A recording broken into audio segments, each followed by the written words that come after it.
태고 쪽 우주엔 오아라는 행성이 있었고 그곳에 살던 오아인들은 그들이 지닌 신과 같은 능력으로 오랜 세월을 평화롭게 살고 있었습니다.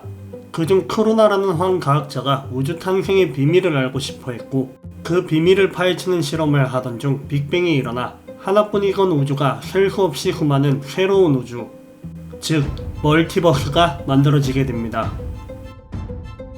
멀티버스가 만들어지게 되면서 동시에 안티모니터라는 이름을 지닌 사악한 존재가 탄생하게 되었고 안티모니터는 온 우주를 파괴시키려고 합니다.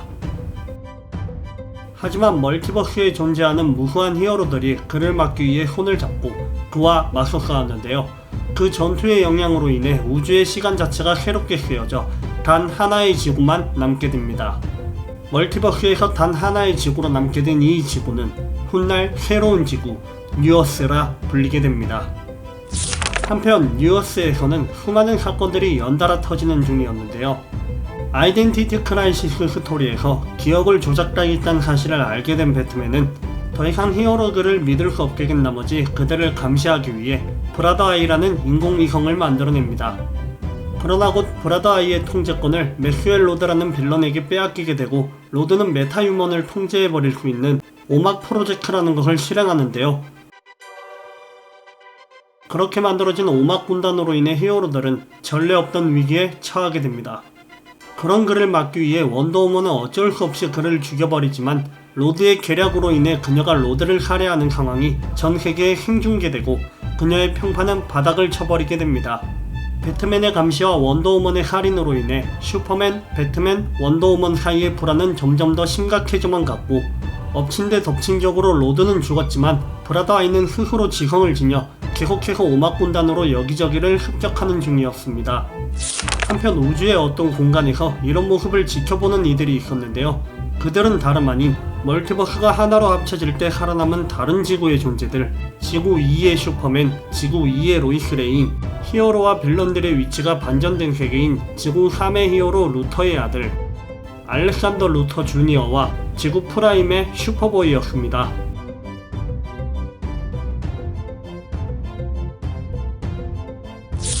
차원벽을 뚫고 지구 1로 들어온 지구 2의 슈퍼맨은 자신의 가촌이자 같은 지구 2 출신인 파워걸을 만나러 가지만 지구 1에서 살아온 파워걸은 지구 2에서의 기억을 모두 잃어버린 상태였습니다. 지구 2 슈퍼맨은 자신들의 아지트로 그런 그녀를 데려오는데요. 아지트로 돌아온 뒤 그는 파워걸에게 자신의 동료들을 소개시켜주고 나이가 들어 죽어가고 있는 지구 2의 로이스 레인을 소개시켜줍니다. 지구 2 로이스 레인과 인사를 나누던 슈퍼걸은 그녀의 손을 잡게 되고 그 순간 지구 2에서의 기억이 모두 되살아나는데요. 이윽고 그녀는 지구 2의 슈퍼맨과 로이스 레인이 자신에게 부모님과 같은 존재였다는 것을 기억해냅니다. 지구 2의 슈퍼맨은 현 지구는 희망이 없는 실패한 지구라고 말한 뒤 지구 2의 로이스 레인을 살리려면 완벽한 지구가 필요하다고 말하는데요. 그리고 파워걸에게 완벽한 지구였던 지구 2를 베이스로 새로운 지구를 만드는 것을 도와달라고 권유합니다. 그 후 지구 2 슈퍼맨은 배트맨을 만나러 가는데요.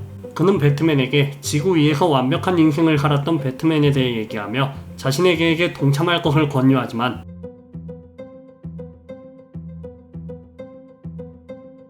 배트맨은 이를 완강하게 거절합니다. 한편 그들의 아지트에 남은 파워걸은 현재의 지구가 잘못될 수도 있다는 생각에 그들의 계획에 동참할지 말지를 고민 중이었는데요.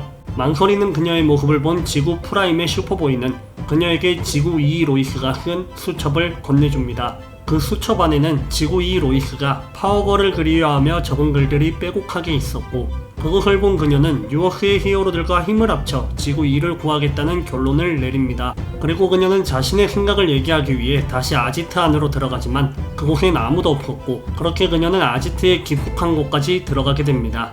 그리고 그녀는 그곳에서 충격적인 것을 보게 됐는데요. 그것은 다름 아닌 안티모니터의 시체로 만들어진 거대한 기계였습니다. 그리고 그 기계엔 몇몇의 히어로와 빌런이 의식을 잃은 채 기계와 연결되어 있었고 파워걸은 그들을 구하려 해보지만 누군가가 그녀를 뒤에서 습격하는데요. 습격자의 정체는 바로 지구 3의 루터와 지구 프라임의 슈퍼보이였습니다. 시간이 흐른 뒤 파워걸은 정신을 차리고 그런 그녀에게 지구 3 루터는 자신의 진정한 계획에 대해 얘기를 하는데요.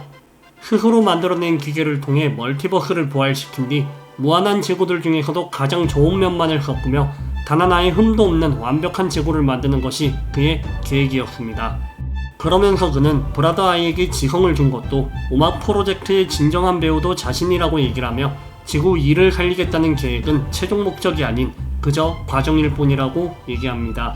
그렇게 파워걸마저 기계에 포박한 뒤 지구 프라임의 슈퍼보이는 누군가를 만나러 가는데요. 그는 다름 아닌 뉴어스의 슈퍼보이 콘 엘이었습니다. 자신의 인생을 대신 살면서 히어로가 아닌 일반인의 삶을 살던 콘 엘이 마음에 들지 않았던 지구 프라임의 슈퍼보이는 그와 싸우기 시작하고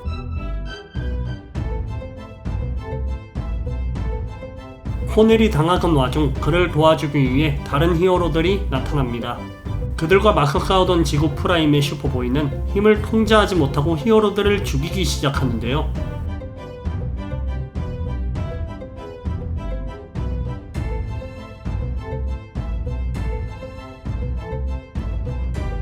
그 참상을 막기 위해 3명의 플래시가 나타나 그를 스피드포스라는 다른 차원으로 날려버립니다. 한편 알렉산더 루터는 드디어 기계를 완성해 멀티버스를 재창조할 능력을 얻었고 그 힘으로 뉴어스를 지구 1과 지구 2로 분리시키는데 성공합니다. 그리고 지구 2 슈퍼맨 역시 로이스 레인과 함께 자신의 고향인 지구 2로 돌아오는데 성공하지만 로이스 레인과 함께 기뻐하는 것도 잠시 그녀는 자신의 고향에서 숨을 거둡니다.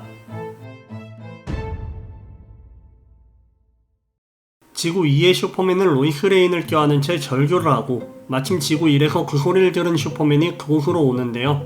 로이스의 죽음이 세상을 부패하게 만든 뉴어스의 슈퍼맨 때문이라고 믿은 지구 2의 슈퍼맨은 그를 공격하기 시작합니다. 뉴어스의 슈퍼맨 역시 그와 맞서 싸우는 동안 그곳에 뉴어스의 원더우먼이 나타나는데요. 세 사람은 대화를 나누게 되고 자신의 지구는 완벽한 지구라고 믿는 지구 2의 슈퍼맨에게 뉴어스의 슈퍼맨은 완벽한 세상에는 슈퍼맨이 필요 없다라는 말을 합니다. 그리고 그 말을 들은 지구 2의 슈퍼맨은 돌아보니 자신의 지구 역시 완벽하지 않았다며 화를 가라앉히고 우주를 둘로 나누는데 성공한 알렉산더 루터가 나머지 멀티버스를 되돌리려면 슈퍼맨이 필요하다고 말하는데요. 그렇게 알렉산더 루터가 지구 2의 슈퍼맨에게 광선을 쏘자 뉴어스는 다시 예전처럼 무한한 후의 지구로 늘어납니다. 한편 스피드포스에 갇혀 있었던 지구 프라임의 슈퍼보이가 그곳에서 탈출하는데요. 그는 자신이 새롭게 만든 갑옷으로 무장한 채 슈퍼보이가 아닌 슈퍼보이 프라임이 된 상태였습니다. 알렉산더 루터는 무한지구에 존재하는 좋은 점들을 골라 새로운 지구를 만들려고 하고 있었고 그를 막기 위해 몰려든 히어로들을 슈퍼보이 프라임이 상대하고 있었는데요. 그런 그를 막기 위해 뉴어스의 슈퍼보이 콘 엘이 나타납니다. 그들은 다시 한번 격렬한 싸움을 시작하고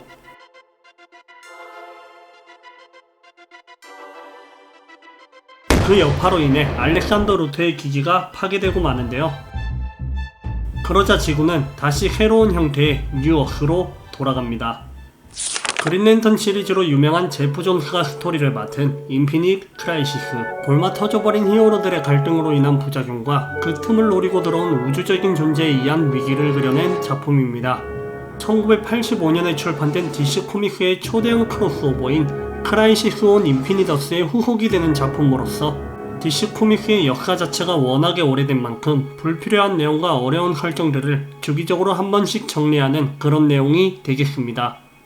대규모 이벤트 시리즈인 만큼 워낙에 많은 후의 캐릭터가 등장을 하고 또 인피니트 크라이시스까지 이어지는 다른 책들은 정발이 안 됐기 때문에 코믹스에 입문하신 지 얼마 안 되신 분들에겐 추천드리지는 않지만 코믹스를 좀 읽어보셨다 하시는 분들은 한 번쯤은 꼭 읽어볼 필요가 있는 DC 코믹스의 성서 같은 느낌이니까 구매해보셔서 읽어보시길 바랍니다. 2014년에 시공사를 통해 국내 출간되었으며 너무 긴 주석글은 어펜디스를 통해 따로 첨부하였으니 읽는 데는 무리는 없을 거고요. 꽤 후작이라는 평을 받고 있으니까 자세한 내용과 결말이 궁금하신 분들은 구매해서 읽어보시길 바랍니다. 그럼 지금까지 대공방이었고요. 재밌게 보셨다면 좋아요와 구독 눌러주세요. 그럼 좋은 하루 되세요.